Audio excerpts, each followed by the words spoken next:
She dragged a billionaire out of a burning bus and walked away before he could see her face. 6 months later, that same man was falling in love with the night cleaner on the 14th floor of his own building. Neither of them knew she was the woman he had spent half a year searching for.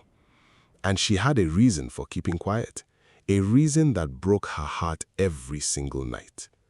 Why would a woman hide the greatest thing she had ever done? Who was the person that buried her file and made sure the truth never reached him? And what happened on the day he finally found out? Sit back, get comfortable, and find out as we dive into this powerful and emotional story. In a small Face Me I Face You compound in Bariga, Lagos, a young woman named Adaize woke up before the sun. She was 26 years old. She had a soft voice, quick hands, and a laugh that came out too loud when she wasn't expecting to laugh.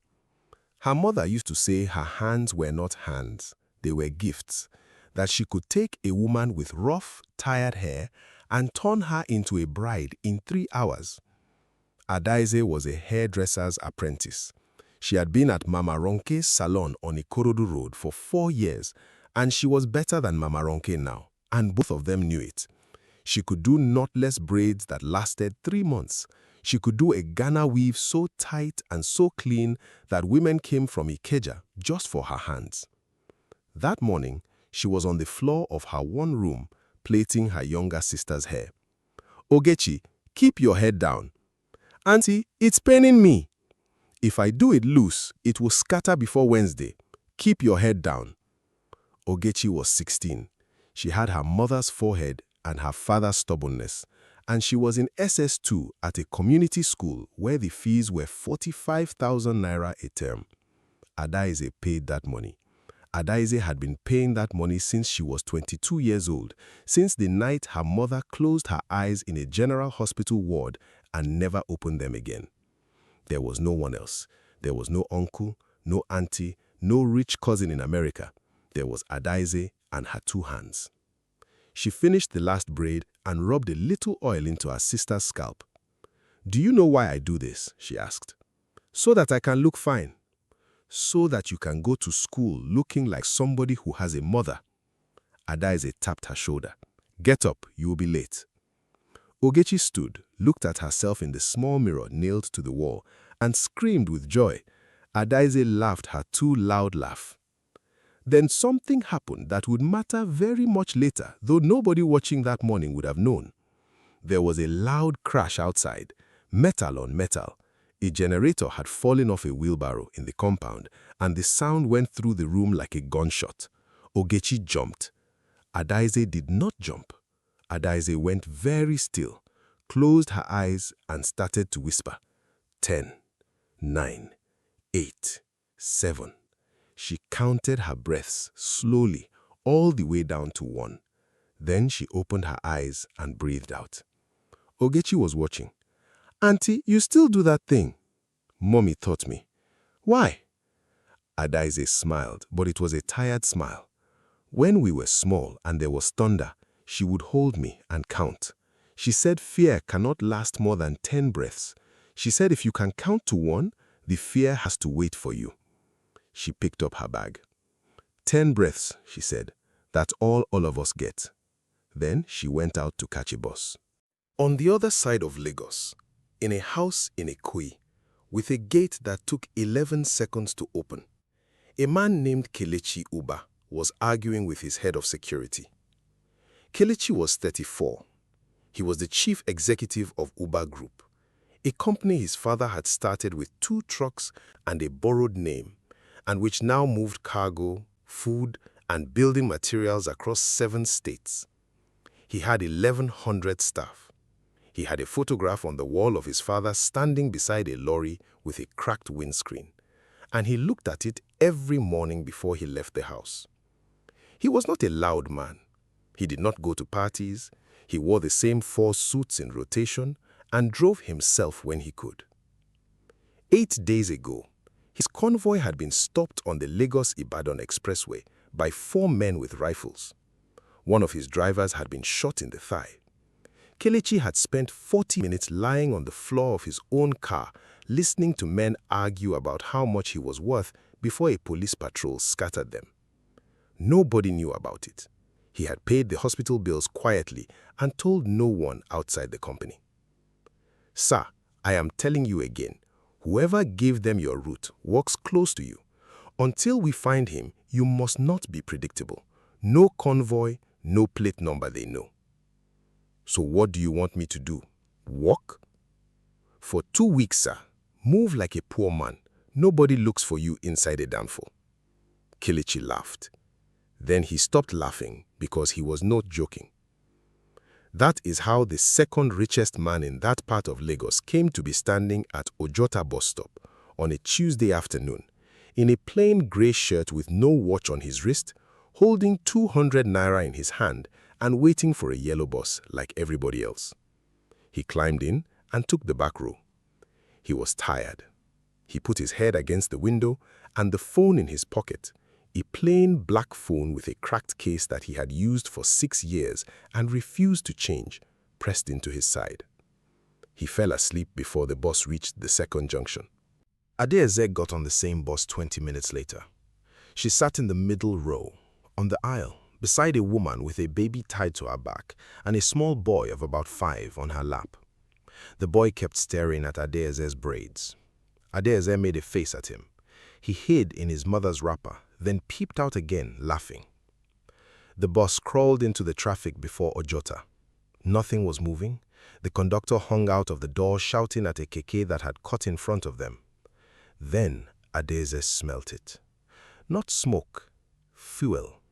That sharp, sweet smell that gets into the back of your throat. She turned to the woman beside her. "Auntie, do you smell that?" The woman sniffed and frowned. There was a soft sound under the floor like water boiling. Then the whole front of the bus went orange. It happened faster than anybody could scream. 1 second, the driver was shouting at the keke, and the next second there was fire climbing the inside of the windscreen, and black smoke was rolling backwards along the ceiling like a living thing. The bus became madness. People were climbing over each other. The side door was jammed. Somebody kicked the back window out, and the fresh air made the fire jump higher. Adaeze was pushed. She fell against the seat, got up, and was carried by the crowd out through the broken back window onto the road. She landed on her knees on hot tar. She stood up, coughing, her eyes streaming. Around her, people were running, shouting, filming with their phones. Somebody was shouting that everyone should stand back because the tank would blow. Then she heard it. A woman was on the ground in the middle of the road, holding a baby, screaming one word over and over. "Chibuzo, Chibuzo," the little boy who had laughed at her braids. Adaeze looked at the bus. The whole front half was fire. The back half was smoke so thick you could not see 2 feet inside it. She looked at the crowd. There were maybe 60 people standing there. Men, strong men. Every single one of them was standing still with their phones up. Adaeze closed her eyes. 10, she whispered.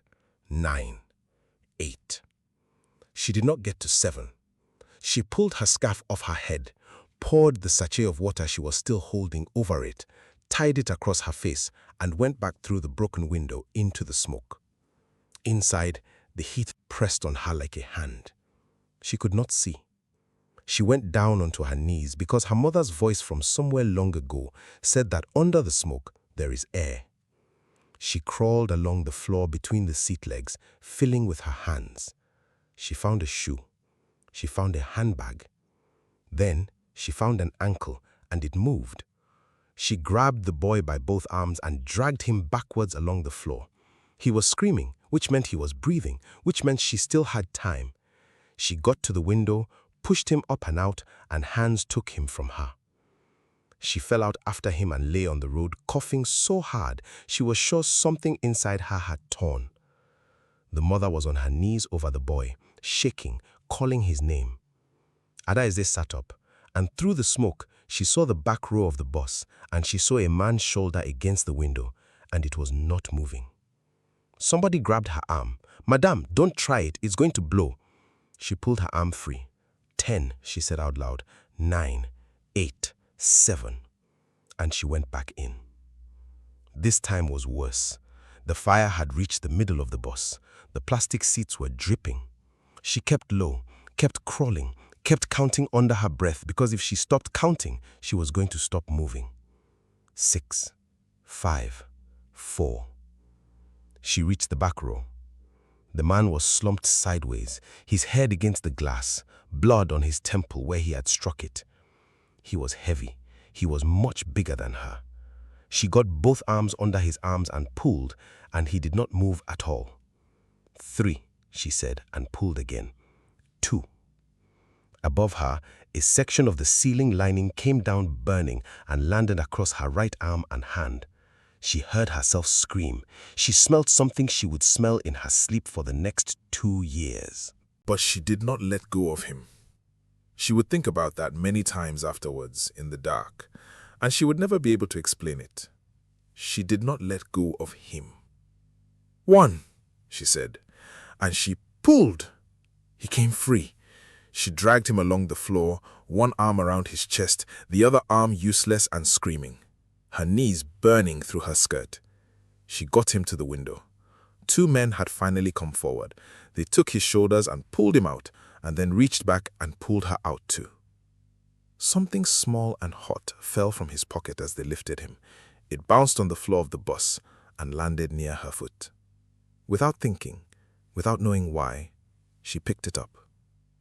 It was a phone. Black, cracked case, half melted down one side. She put it in her bag. Then the crowd surged, and the fire brigade sirens started some way down the road, and Adesi stood in the middle of it, holding her right arm against her stomach. A man was pointing at her. "It's this girl. She entered 2 times. 2 more men were coming with phones and cameras. Somebody shouted, "Madam, what is your name? Look here, what is your name?" And Adesi felt something worse than the pain in her arm. She felt fear. Because she knew what happened to people who were in the middle of things in Lagos. She had a neighbor once who helped a man after an accident and spent 11 days at the station assisting with investigation. She had no money. She had no one to come for her. She had a 16-year-old sister whose fees were due in 3 weeks. If they held her, Ogechi would be alone. So she turned, pushed through the crowd, and walked away.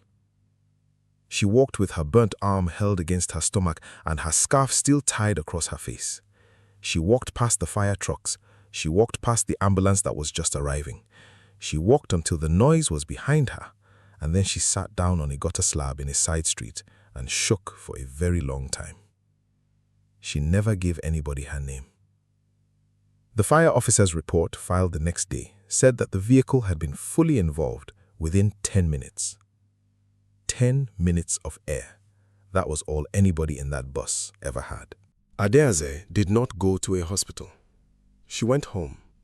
She sat on the floor of her room while Ogechi cried, and she told her sister it was a cooking accident, and she made her swear not to tell anybody. The next morning, she went to a chemist and bought silver cream and gauze for 800 naira. That was what she could afford. That was the whole story.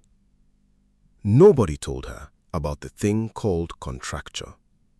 Nobody told her that a deep burn across the back of a hand, if it is not treated properly, it will heal by tightening, that the new skin will pull like a rope drying in the sun, and slowly, over weeks, it will close your fingers and lock your wrist. By the 6th week, Adeaze could not open her right hand flat. By the 10th week, she could not part hair.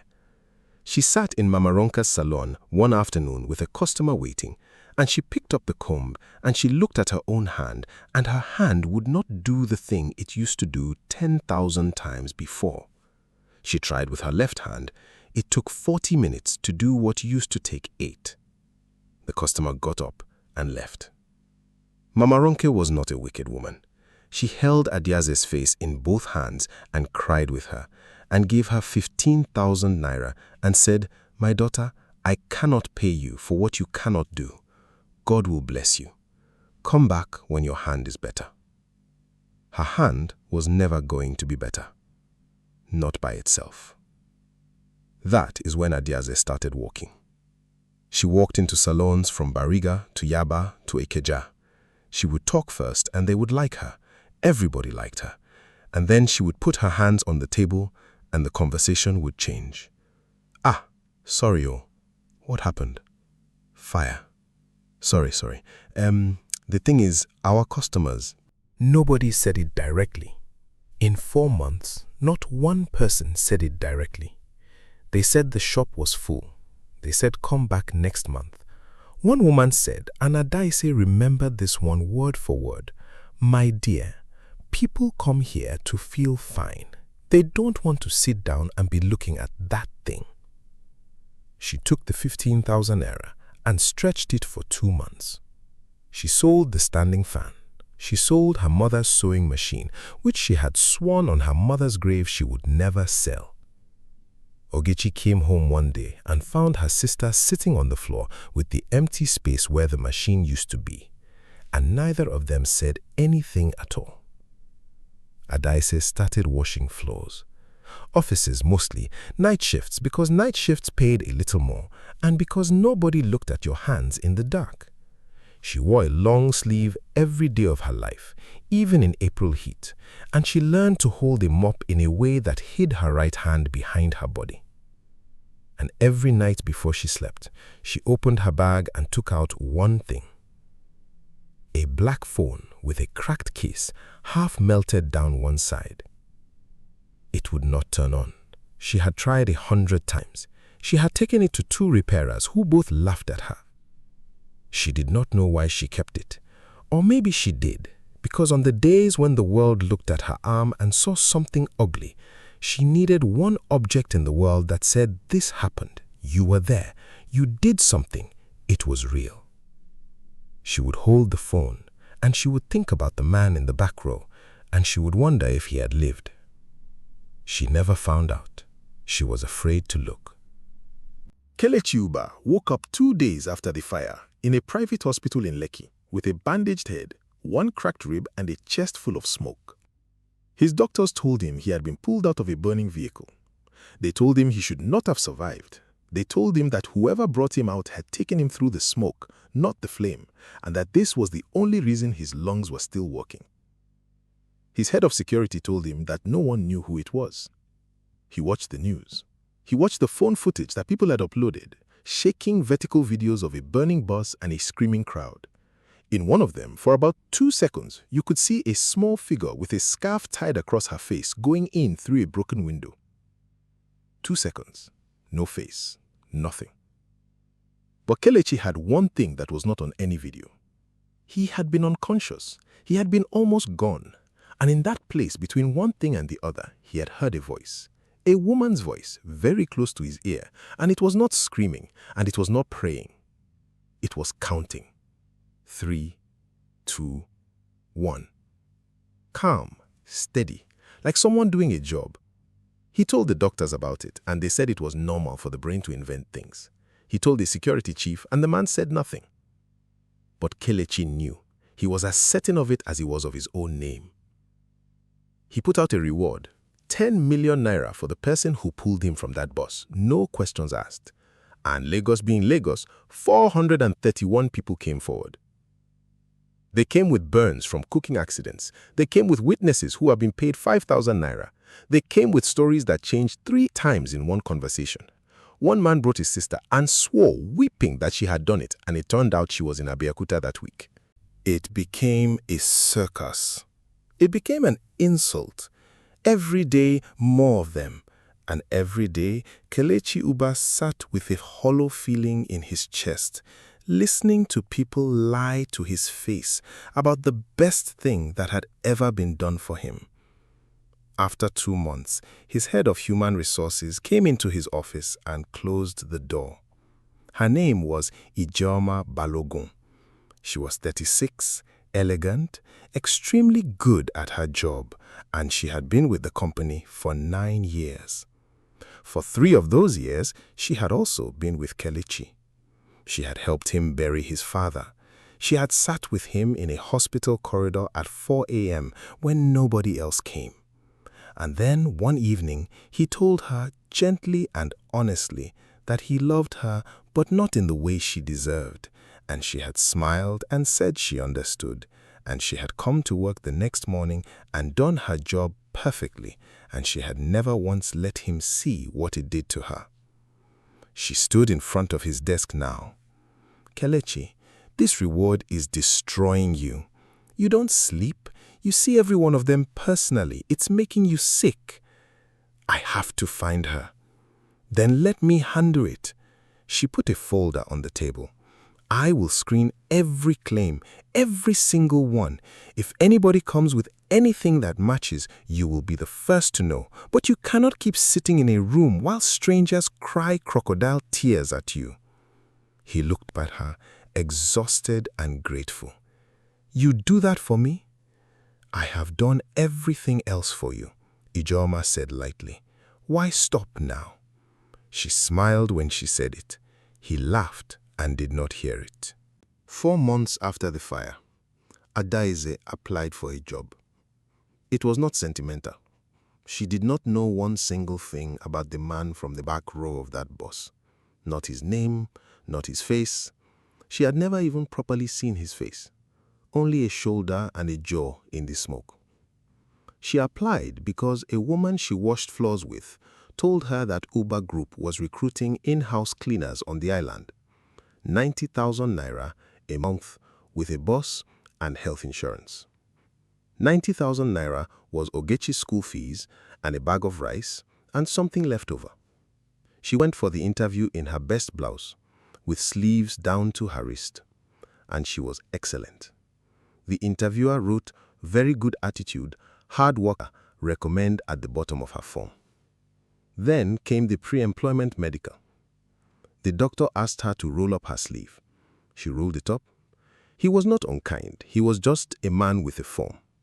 He looked at the tight, shining, ridged skin that ran from her wrist to above her elbow. He looked at her right hand, at the fingers that would not fully open, at the thumb that had pulled in towards her palm. How did this happen? Fire, sir. Which hospital treated you? I treated it at home. He wrote for a long time. He wrote, severe postborn contracture, right upper limb, reduced grip and range of motion, untreated. And then, because of company policy about repetitive manual work and liability, he ticked a box that said, not recommended, medical. He gave her a small apologetic smile. Sorry, madam, they will call you. They did not call her. But her file went upstairs the way all rejected medicals did, to the desk of the head of human resources.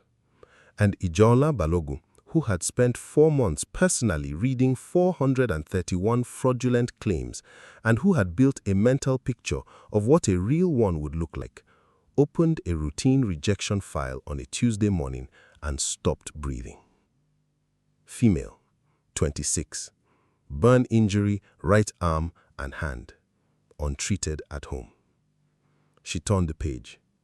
Previous occupation, hairdresser. Reason for leaving, unable to continue. She turned back to the photograph clipped to the corner. A young woman with tired eyes, looking at the camera the way people look at cameras when they have not slept. Ijoma sat in her office with that file open for 11 minutes. She thought, if I take this file into that office, he will love this girl. He will love her before she has finished speaking.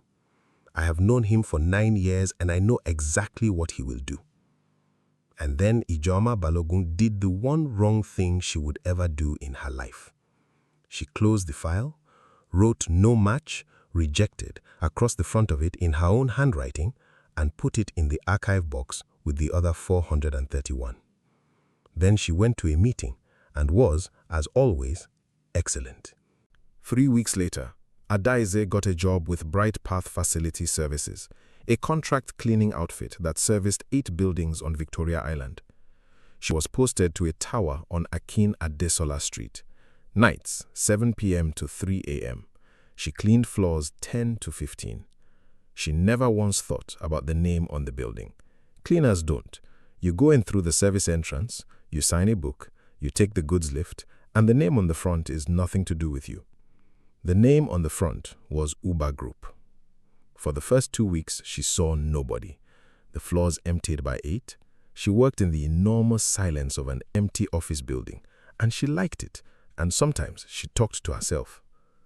Then one Thursday night, at 11:10, she pushed open the door of a corner office on 14 with her mop bucket, and there was a man asleep at the desk. She backed out immediately, but the door squeaked, and he sat up. They looked at each other.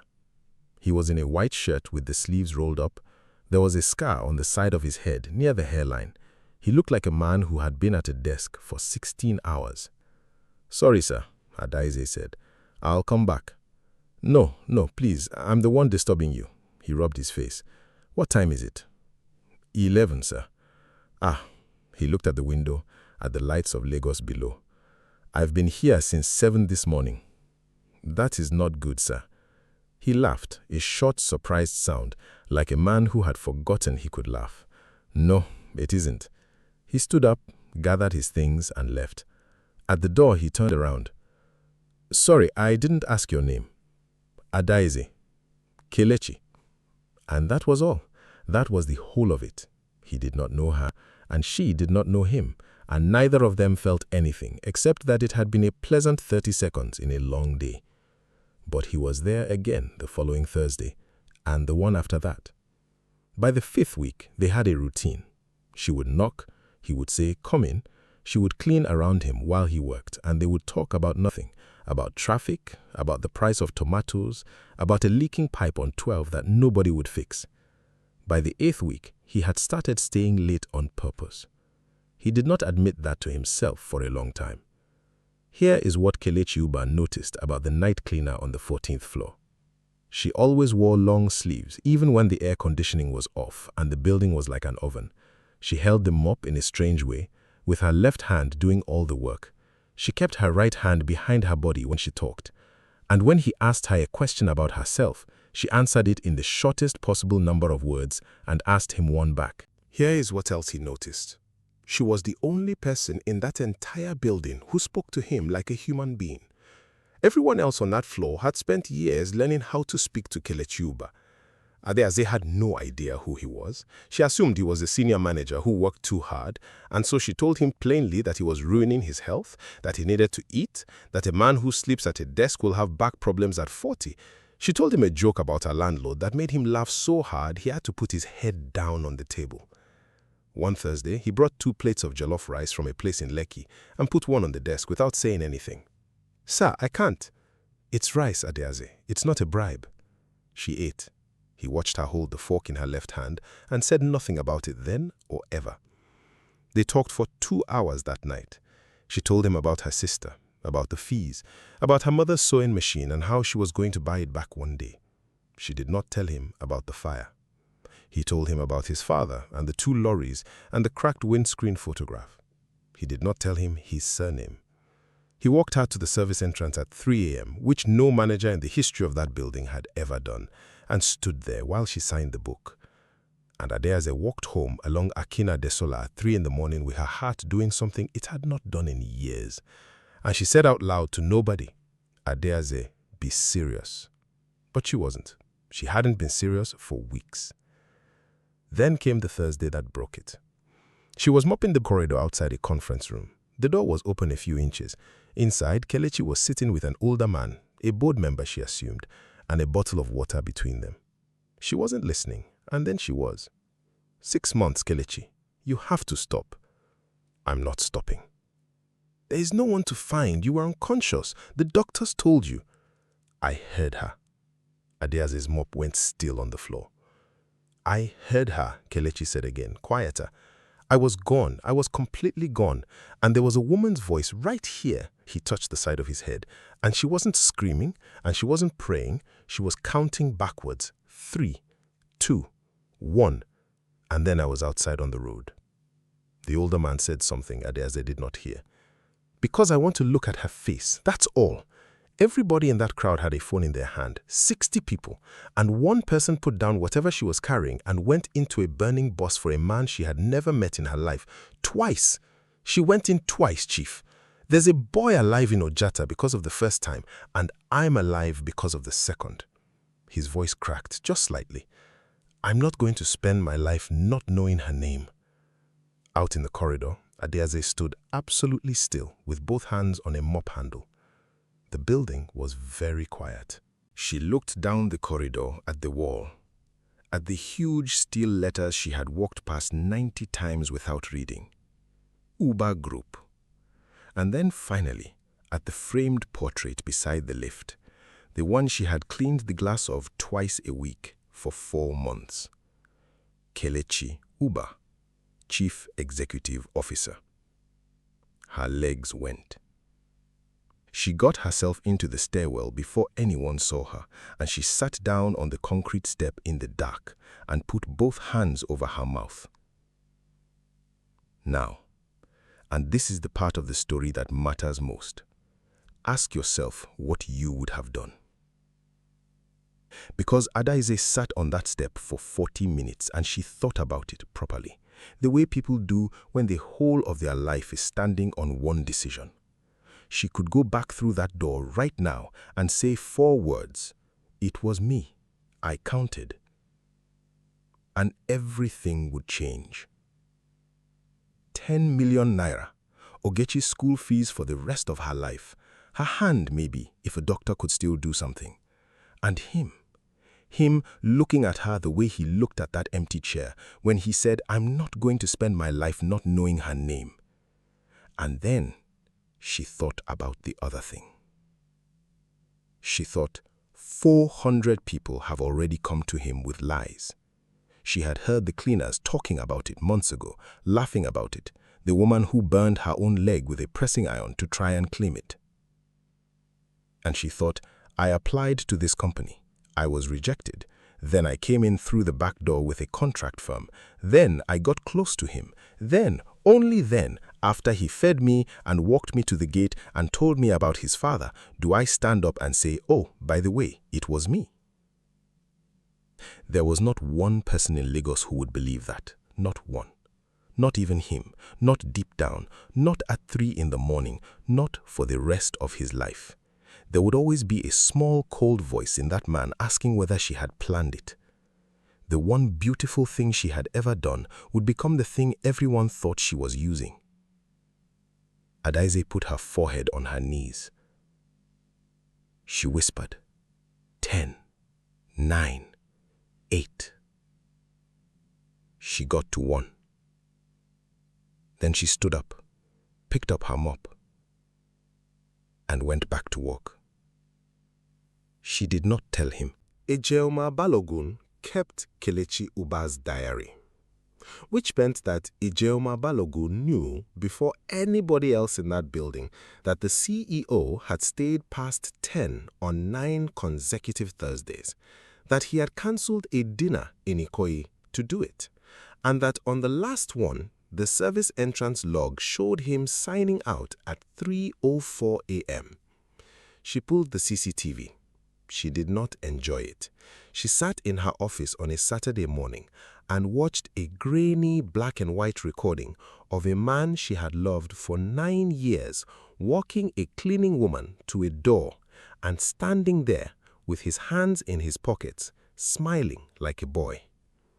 She froze the frame.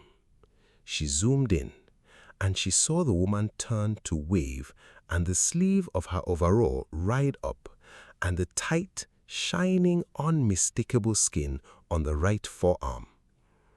Ijeoma sat back in her chair. It would be easy to tell you that she was wicked. She was not wicked. What she was a woman who had made one bad decision 4 months ago and now arrived at the place where everyone who makes that kind of decision eventually arrives. The place where telling the truth costs more than the lie ever did. If she walked into his office and said, I found her file in September and I hid it, she would lose her job, her name, and the only person she had ever loved, all in the same 4 minutes. So she did what frightened people do.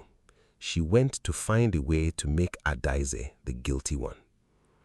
On Monday, she pulled the archive box, took out the file with "no match, rejected" written across it in her own hand and put it in her drawer. Then she requested Adaize's records from Bright Path Facility Services. Then she sat down and wrote on one sheet of paper a timeline. Applied to Uber Group, rejected. 6 weeks later, joined contract cleaner, requested night shift, assigned to CEO floor, formed a relationship with CEO, has not at any point made any claim. Read one way, it was the story of a woman with too much pride to speak. Read the other way, it was the story of a con.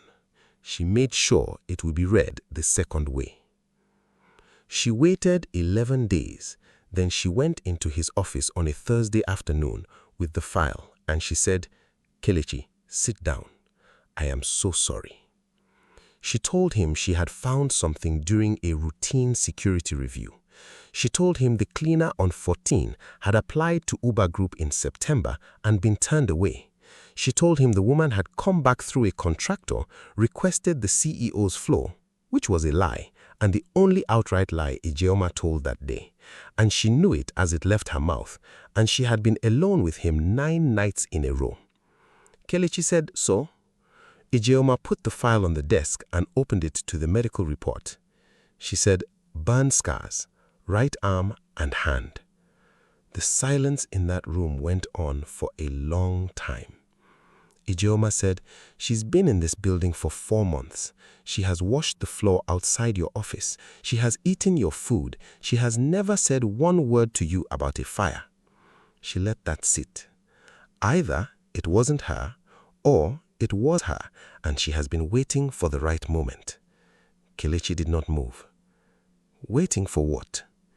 Ijeoma said gently, "You know what? The reward is 10 million naira, but you are worth considerably more than 10 million naira. He went upstairs at 11 o'clock that night, and she was there, moping.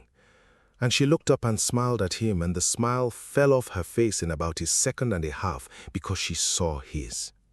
"Kelechi?" He put the file down on the desk between them. "Why you on that, boss?" Adaze hooped at the file. She looked at her own photograph clipped to the corner. She looked at the words "no match, rejected" in a stranger's handwriting. She had rehearsed 100 answers over 11 days.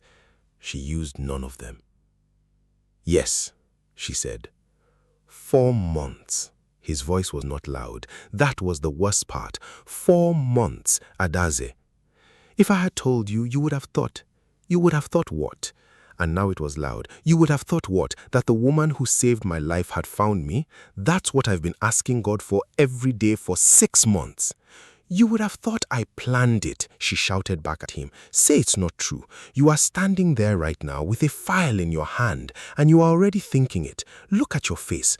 I'm looking at your face right now." He didn't say anything. That was the answer. They both heard it.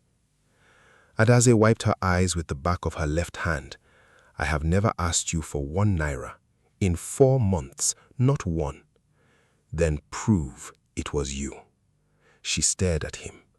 "Prove it," he said again, and he hated himself as it came out, and he could not stop it. There were 431 people, Adaze. Prove it.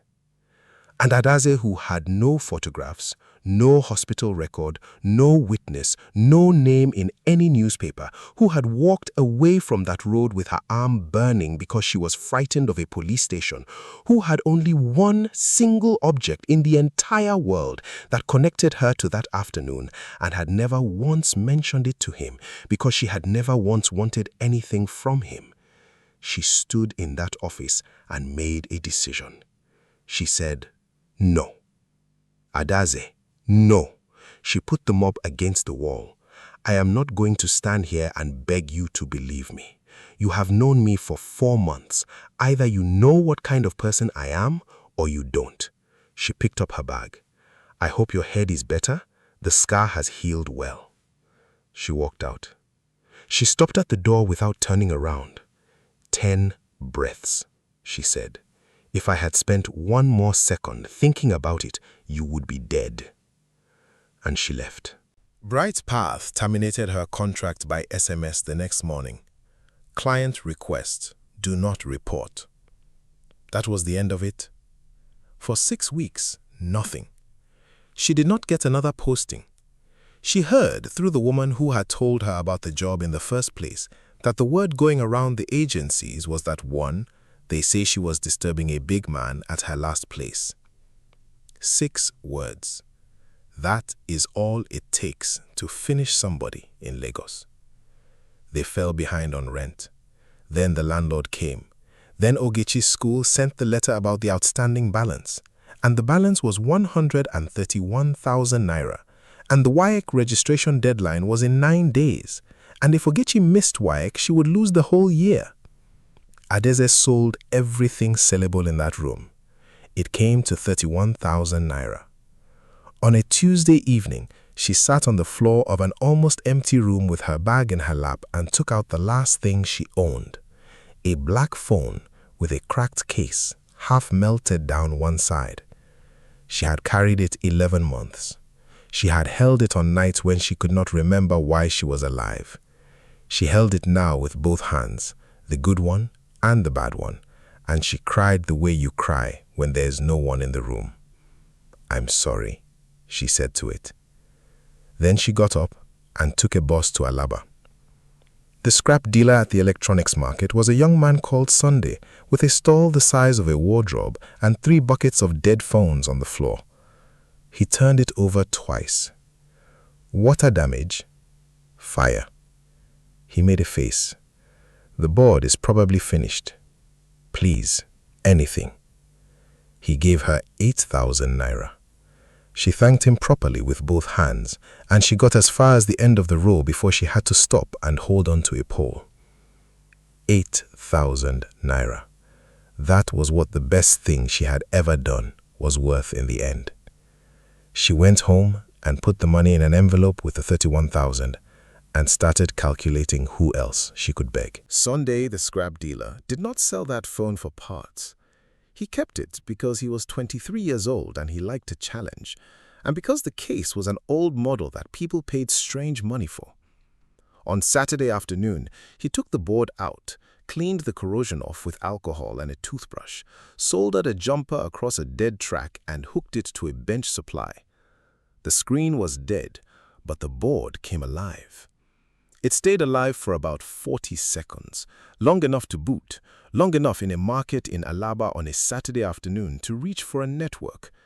11 kilometers away, on the desk of a man in the security department of Uber Group, a monitoring alert that had been running quietly and pointlessly for 11 months went off. It had been set the week after the fire when Kelechi asked whether anything of his had come out of that bus and had been told that his phone had never been recovered. Kelechi Uba was in his car on the 3rd mainland bridge when the call came. "Sir, your old phone, it just pinged." He made them repeat it 3 times. Sunday, the scrap dealer, had the fright of his life on Monday morning when 4 men and a very serious-looking woman from a lawyer's office arrived at his stall. He thought he was going to prison. He kept saying, I bought it, I have witness." "Nobody is arresting you. I want to know who sold it to you." "A woman." "When?" "Last week. Tuesday." "What did she look like?" He thought about it, and then he said the thing that took the floor out from under Kelechi Uba. His hand. He held up his own right hand and slowly curled the fingers in. Like this. The whole arm was burnt. She could not shake with that hand, so she shook with the left one. He shrugged, uncomfortable. She was crying when she was leaving. "I gave her 8,000 naira. Maybe it was too small, but Oga, the board was." Kelechi had already turned away.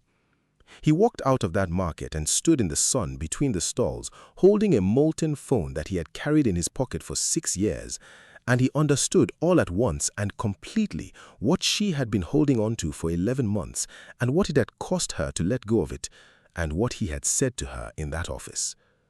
"Prove it." He put his hand over his eyes and stood there for a long time while people went around him. Ijeoma was in a meeting when he came back. He asked everyone else to leave, then he put the phone on the table between them. "Do you know what this is?" She looked at it. She had spent 9 years reading Kelechi Oba's face, and she read it now, and she understood that there was nothing left to do. Ijeoma Balogun did not lie.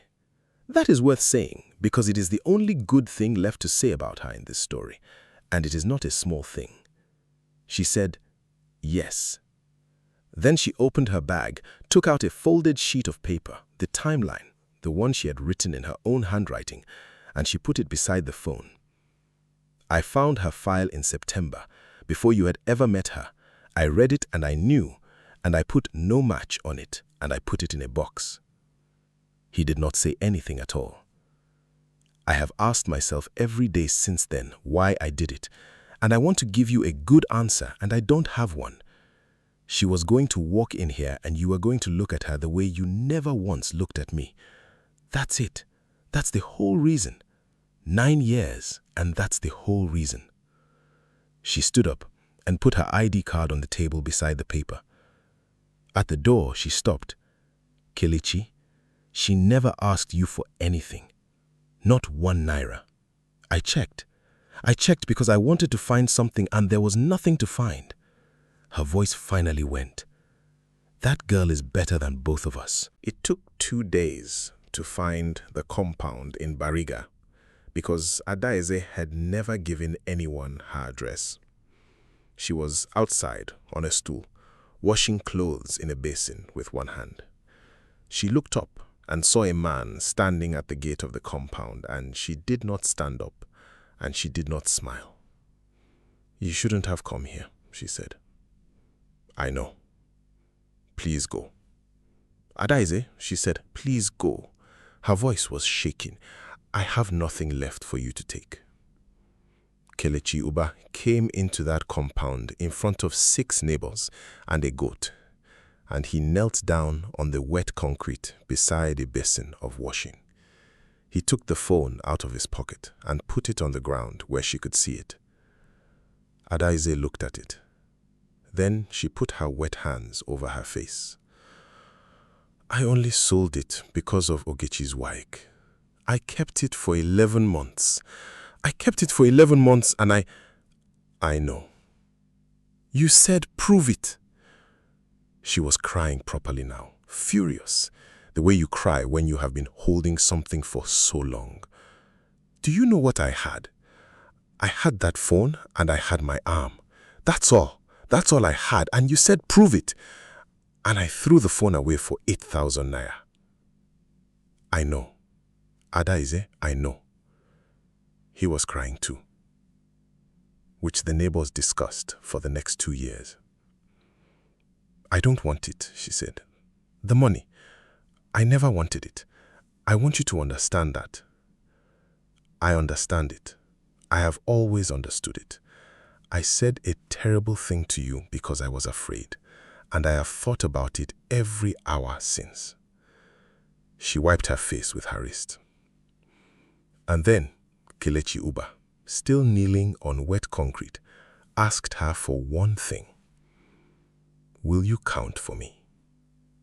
Adaeze stood still. "I heard it in the smoke. It's the only thing I have. Please, I want to hear it await." She looked at him for a long moment. Then she closed her eyes, the way her mother had taught her when she was 5 years old and the thunder came. 10, she said softly. 9, 8, 7. And Kelechi Uba put his head down on the edge of her washing basin and wept like a child, because he had heard that voice before, in the dark, at the very end of everything. Here is what he did not do. He did not give her 10 million naira and marry her the next month. He offered the reward and she took exactly enough to clear Ogechi's fees and buy back her mother's sewing machine from Imani Yaba, who charged her double. And she refused the rest so firmly that he stopped asking. Here is what he did instead. He asked the doctor a question. How many people in this country are walking around with hands that closed because nobody treated them properly? The answer was Nobody knows because nobody counts them. 11 months later, Uber Group opened a burns and reconstruction unit inside a public hospital in Lagos. Surgery, skin grafts, and the long, boring, unglamorous physiotherapy that is the actual difference between a hand that works and one that doesn't. Free at the point of use for anyone who could not pay. There was no ribbon and no camera.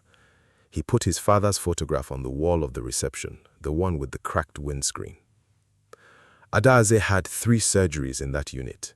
The first was to release the contracture across her wrist. She screamed through the physiotherapy afterwards, and Ogechi held her down, and the therapist counted for her because she could not count for herself. And when she could hold a pen again, she enrolled, with the school fees paid out of her own salary because she insisted and he had learned to not argue, to train as a rehabilitation assistant. She was very good at it. She had, it turned out, an unusual gift for sitting with frightened people.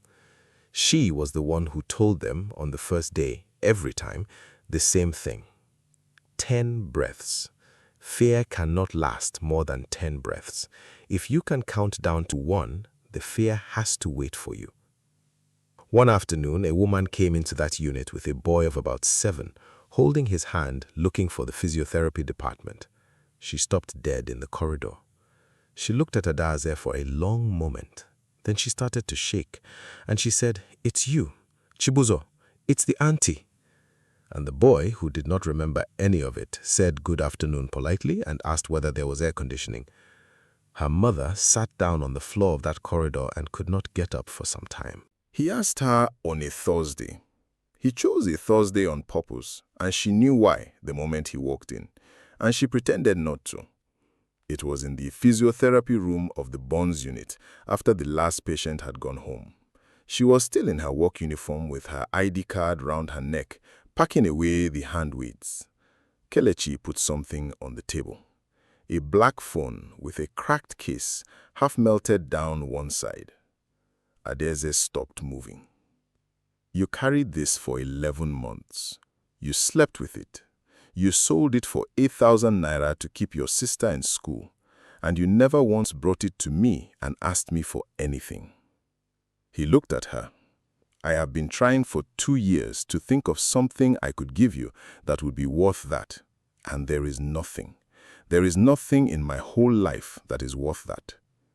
Adaeze," he took a breath, "I am going to ask you for something instead. Marry me.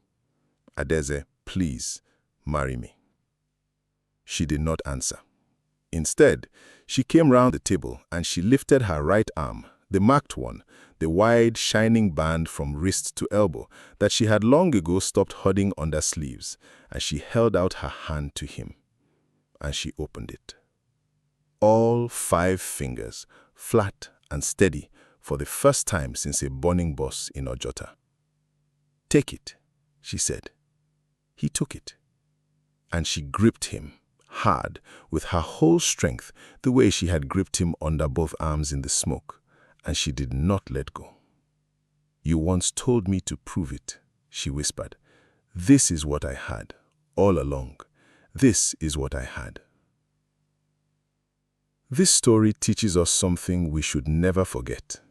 There is a kind of person who will run towards the fire while everyone else is recording it.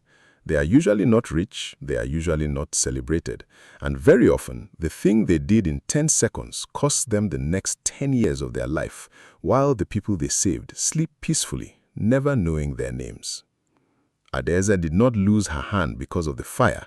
She lost it because she was poor, and because a burn that a rich man's doctor treats in 1 week, a poor woman treats with 800 naira of cream on a bedroom floor.